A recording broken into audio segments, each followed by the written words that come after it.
من لا نبي بعده أما بعد فأعوذ بالله من الشيطان الرجيم بسم الله الرحمن الرحيم والضحى والليل إذا سجى ما ودعك ربك وما قلى صدق الله مولانا العظيم وبلغنا رسوله النبي الكريم مولاي صل وسلم دائما أبدا على حبيبك خير الخلق كلهم ثم الرضا عن أبي بكر وعن عمر وعن عثمان وعن علي ذي الكرم إن الله وملائكته يصلون على النبي يا أيها الذين آمنوا صلوا عليه وسلموا تسليما بآواز بلند پڑھیے اللهم صل على سيدنا مولانا محمد وبارك وسلم الصلاة والسلام عليك يا سيدي يا رسول الله وعلى آلك وأصحابك يا سيدي يا حبيب الله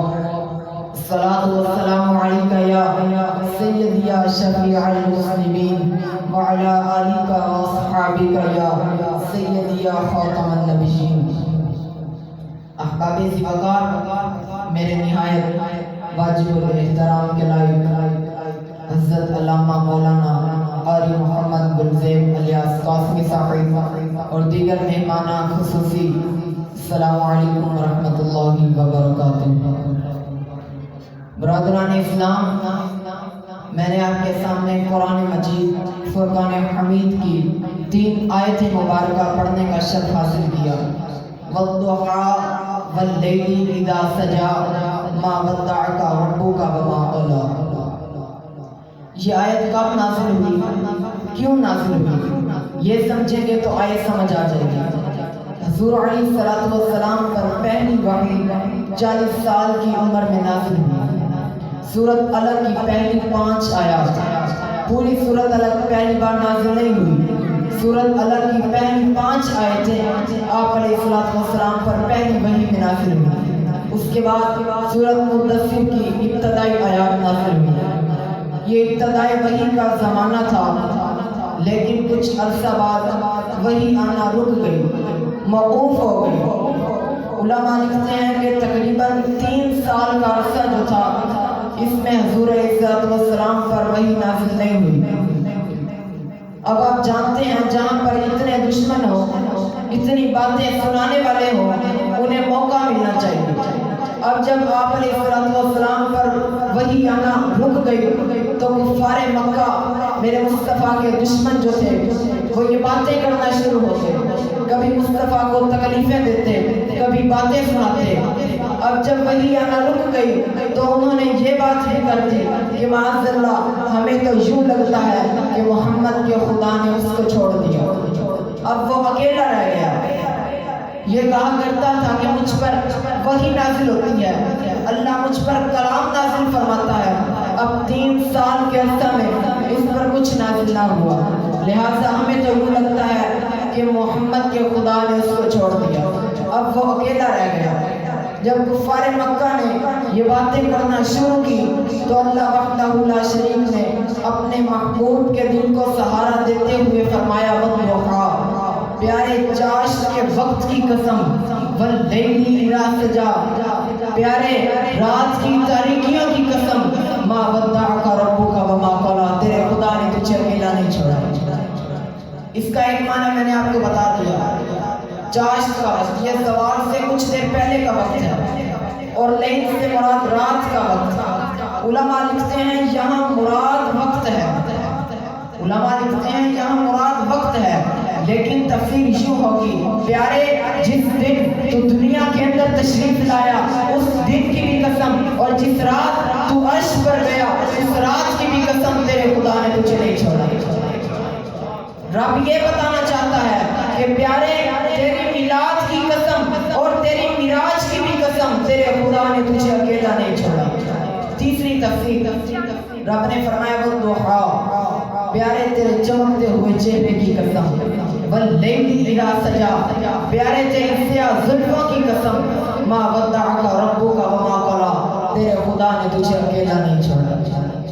حضرت یہ چہرہ ایسا تھا نا، کوئی ایک بار اس چہرے کو دیکھ لیتا تو مصطفیٰ کا دیوانہ ہو جاتا۔ صحابہ نے یہ چہرہ دیکھا.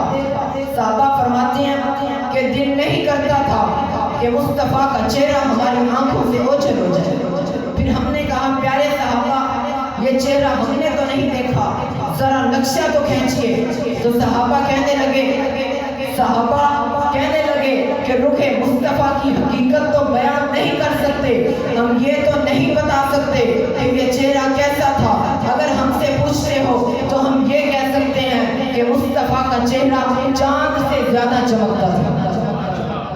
حضرت حسان کہنے لگے اگر مجھ سے پوچھتے ہو نا تو میں تو یہ کہوں گا وَأَحْسَنَ مِنْكَ لَمْ تَرَ قَطُّ عَيْنِي, میں نے حضور سے بڑھ کر حسین دیکھا ہی نہیں. وَأَجْمَلَ مِنْكَ لَمْ تَلِدِ النِّسَاء, حسان سے پوچھا گیا حسان کیوں نہیں دیکھا. حسان کہنے لگے کیونکہ حضور سے بڑھ کر حسین کسی ماں نے پیدا نہیں کیا. حسان نے 2 دعوے کیے کہ میری آنکھوں نے حضور سے بڑھ کر حسین نہیں دیکھا. اس پر تو کوئی اعتراض نہیں. حسان کا اگلا دعویٰ کہ میری آنکھ نے حضور سے بڑھ کر حسین نہیں دیکھا کیونکہ کسی ماں نے پیدا ہی نہیں کیا. اب مثال کے طور پر میں آپ کو کہوں یہ مسجد دنیا کی خوبصورت ترین مسجد ہے. آپ کہیں گے کہ آپ نے دنیا کی ساری مسجدیں دیکھ رکھی ہیں, میں کہوں گا نہیں. آپ کہیں گے تیرا دعویٰ جھوٹا ہے. میں کہوں یہ مائک دنیا کا خوبصورت ترین مائک ہے. آپ کہیں کیا تم نے دنیا کے سارے خوبصورت ترین مائک دیکھ رکھے ہیں, میں کہوں گا نہیں. آپ کہیں گے تیرا دعویٰ جھوٹا ہے. حسان سے کوئی پوچھے اے حسان کیا تم نے دنیا کے سارے حسین دیکھ رکھے ہیں, اے حسان بتا کیا تم نے حضرت آدم کا حسن دیکھا تھا, اے حسان بتا کیا تم نے حضرت ابراہیم کا حسن دیکھا تھا, اے حسان بتا کیا تم نے حضرت موسیٰ و عیسیٰ کا حسن دیکھا تھا, اے حسان بتا کیا تم نے مصر میں بکنے والے حضرت یوسف علیہ السلام کا حسن دیکھا تھا. حسان کیا کہیں گے نہیں, کیونکہ حضرت حسان کی عمر 120 سال تھی. حسان سے پیدا ہونے سے پہلے بھی بڑے بڑے نبی آئے اور حسان کے پیدا ہونے کے بعد بھی آپ کے وصال کے بعد بھی بڑے بڑے حسین آئے, بڑے بڑے انبیاء کرام آئے. کیا حسان نے ساروں کا حسن دیکھ رکھا تھا؟ حسان عرب سے باہر بھی نہیں گئے, عرب کے باہر بھی بڑے بڑے حسین تھے. تو حضرت یہ دعویٰ کیسے سچ ہوگا کہ حضور سے بڑھ کر حسین کسی ماں نے پیدا نہیں کیا؟ یہ دعویٰ کیسے سچ ثابت ہوگا؟ یہ دعویٰ اس طرح سچ ثابت ہوگا کہ یہ شعر وَأَحْسَنَ مِنْكَ لَمْ تَرَ قَطُّ عَيْنِي وَأَجْمَلَ مِنْكَ لَمْ تَلِدِ النِّسَاء, یہ شعر حسان نے رات گئے اکیلے میں بیٹھ کر نہیں پڑھا بلکہ میرے مصطفیٰ کے سامنے پڑھا. میرے مصطفیٰ کے سامنے کوئی کام ہو, کوئی بات ہو اور میرے مصطفیٰ منع نہ کریں تو یہ حدیث تقریری بنتی ہے. اب حسان یہ دعویٰ کر رہا ہے کہ حضور آپ سے بڑھ کر حسین میری آنکھ نے نہیں دیکھا کیونکہ کسی نے پیدا ہی نہیں کیا. آپ سے بڑھ کر حسین کسی ماں نے پیدا ہی نہیں کیا. اگر یہ بات غلط ہوتی تو مصطفیٰ روک دیتے, مصطفیٰ اصلاح فرماتے, مصطفیٰ ٹوک دیتے, لیکن مصطفیٰ نے روکا نہیں. مصطفیٰ کہنے لگے اے حسان تو دعویٰ کر دے, تو نے نہیں دیکھا, میں نے تو آدم کا حسن دیکھ رکھا ہے. کیا ہوا تو نے ابراہیم کا حسن نہیں دیکھا, میں نے تو دیکھ رکھا ہے. کیا ہوا تو نے ساری دنیا کا حسین نہیں دیکھا, میں نے تو دیکھ رکھا ہے. تو میں حسان تیرے اس شعر کی تصدیق کرتا ہوں کہ رب نے اپنی مخلوق میں مجھ سے حسین کسی ماں کو پیدا ہی نہیں کیا. اگر ابھی بات سمجھ نہیں آئی تو ایک اور طریقے سے سمجھاتا ہوں. میرے مصطفیٰ نے دعا کی اللہم ایجبہ بروح القدس, مولا جب حسان نعت پڑھے تو جبریل کے ذریعے اس کی مدد فرما. اب نعت خانوں کی مدد کیا ہے؟ انہیں شعر لکھ کے دے دو, وہ پڑھ دیتے ہیں. یا کوئی نعت خان پڑھ رہا ہے ساتھ اس کے مائک سے پڑھتے رہو, یہ نعت خان کی مدد ہے. اب حسان کی مدد جبریل کے ذریعے رب نے کیسے فرمائی؟ رب میرے مصطفیٰ کی عظمتوں کے مفہوم جبریل حسان کے ذہن میں ڈالتا, حسان اسے نعت بنا کر میرے مصطفیٰ کو سنا دیتے. اب جب حسان نے یہ دعویٰ کیا تو جبریل کہنے لگے حسان تم دعویٰ کر دے, کیا ہوا اگر تو نے انبیاء کا حسن نہیں دیکھا, میں نے تو دیکھ رکھا تھا. میرے سامنے 9 بنے, جبریل علیہ السلام کے سامنے 9 بنے نا. جبریل علیہ السلام کے سامنے سارے انبیاء کا حسن تھا. جبریل کے سامنے ہی تمام دنیا کے جتنے حسین آئے جبریل تو انہیں جانتا ہے، قیامت تک جتنے حسین آئیں گے جبریل تو ان کے جاننے والا ہے۔ ایک قدم اور آگے بڑھائیے، حضور شیخ الحدیث صاحب فرماتے ہیں کہ فرشتے اپنی مرضی کے بغیر ایک قدم بھی نہیں بڑھاتے، ایک ذرہ بھی نہیں ہلاتے۔ اس پر قرآن کی آیت ہے فَيَفْعَلُونَ مَا تُؤْمَرُونَ، فرشتہ وہی کرتا ہے جو اس کو حکم دیا جاتا ہے۔ اب جب جبریل حسان کے ذہن میں یہ بات ڈال رہا تھا کہ حسان میرے حضور سے سونا کسی ماں نے پیدا ہی نہیں کیا، تو جبریل کیا اپنی مرضی سے آیا تھا؟ اس کو بھیجنے والا کون تھا؟ اب رب نے فرمایا جبریل تو جا کے کہہ دے اے حسان کہ میرے حضور سے بڑھ کر حسین کسی ماں نے پیدا ہی نہیں کیا۔ تو رب فرما رہا ہے جبریل وسیلہ ہے، زبان حسان کی ہے، کلام میرے خدا کا ہے۔ گویا کہ خدا بھی کہہ رہا ہے کہ میری مخلوق میں کسی ماں نے حسین پیدا ہی نہیں کیا۔ رب پھر یہ چہرہ کیسا تھا نا جس کی قسم رب اٹھا رہا ہے، والضحیٰ پیارے تیرے چمکتے ہوئے چہرے کی قسم، واللیل اذا سجا پیارے تیری سیاہ زلفوں کی قسم، ما ودعک ربک وما قلی تیرے خدا نے تجھے اکیلا نہیں چھوڑا۔ ایک مرتبہ حضور صلی اللہ علیہ وسلم آپ سیر کے لیے باہر نکلے نا، آپ کو ایک سرخ رنگ کا اونٹ بڑا پسند آیا، آپ نے اس کے مالک سے پوچھا کیا اونٹ بیچنا چاہتے ہو؟ تو مالک کہنے لگا ہم تو بیچنے آئے ہیں، آپ نے لینا ہے تو بتائیں۔ اب حضور صلی اللہ علیہ وسلم نے سودا طے پا لیا۔ حضور صلی اللہ علیہ وسلم نے فرمایا کہ میں پیسے تو نہیں لایا، اونٹ لے جاتا ہوں، پیسے پھر آ کر دے دوں گا۔ تو وہ کہنے لگا ٹھیک ہے۔ حضور صلی اللہ علیہ وسلم آپ نے اونٹ کی مہار پکڑی اور چل دیے۔ جب قبیلے والوں کی آنکھوں سے اوچھل ہوئے نا تو وہ ایک دوسرے کا منہ دیکھنے لگے۔ اونٹ کے مالک سے کہنے لگے کہ یہ آنے والا کون تھا؟ کہنے لگا مجھے تو نہیں پتا۔ نام کیا تھا؟ کہا مجھے تو نہیں پتا۔ کہاں سے آیا تھا؟ کہا مجھے تو نہیں پتا۔ کہاں گیا؟ کہا مجھے تو نہیں پتا۔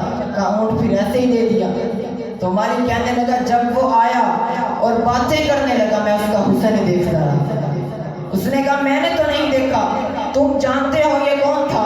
کہاں سے آیا تھا؟ کوئی کہتا ہے کہ میں رسول اللہ کا حسن دیکھتا رہا، کوئی کہتا ہے میں زلفیں دیکھتا رہا، کوئی کہتا ہے میں کلام سنتا رہا، کوئی کہتا ہے میں آپ کی ادائیں دیکھتا رہا۔ شاعر کی روح تڑپی، شاعر نے کہا زلف دیکھی ہے کہ نظروں نے گھٹا دیکھی ہے، ارے لٹ گیا وہ جس نے محمد کی ادا دیکھی ہے۔ یا رسول اللہ ذرا چہرے سے پردے کو ہٹائیے کہ بعد مدت کے مریضوں میں شفا دیکھی ہے۔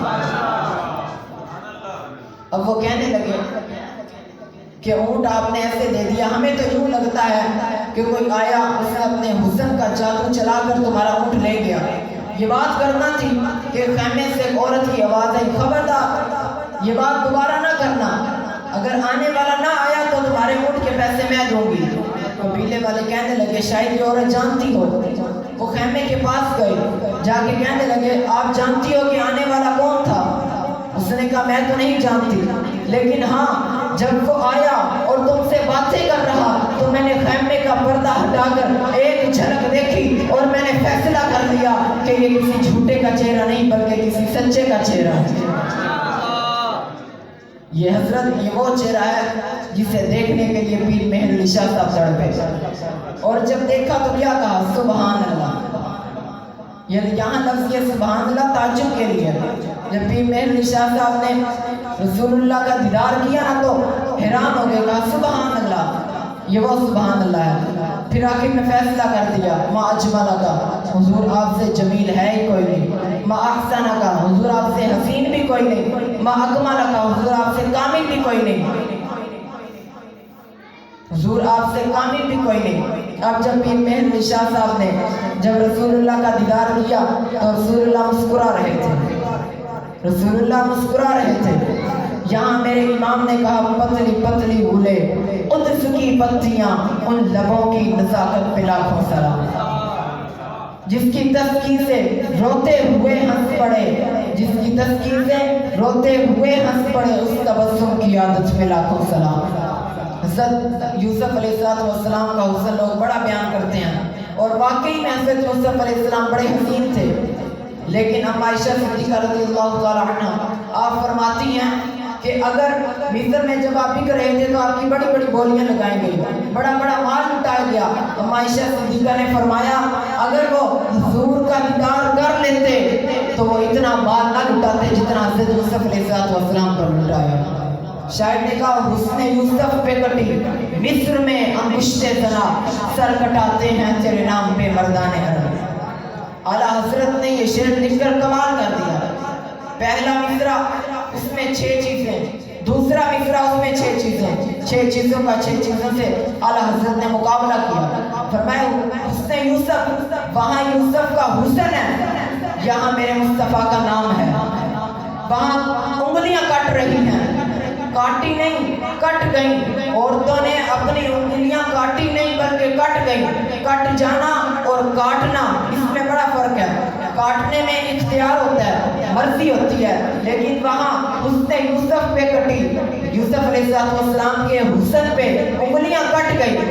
کن کی کٹی؟ عورتوں کی۔ رسول اللہ امام احمد رضا خان بریلوی رحمۃ اللہ تعالی، آپ نے فرمایا عورتوں کے دل بڑے نرم ہوتے ہیں، اور مصر کا علاقہ ویسے ہی نرم دل لوگوں کا علاقہ ہے۔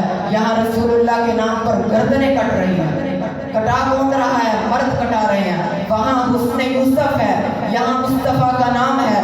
وہاں انگلیاں کٹ رہی ہیں، یہاں رسول اللہ کے نام پر گردنیں کٹا رہے ہیں۔ وہاں عورتیں ہیں، یہاں مرد ہیں۔ تو یہ رسول اللہ کا حسن کیسا تھا؟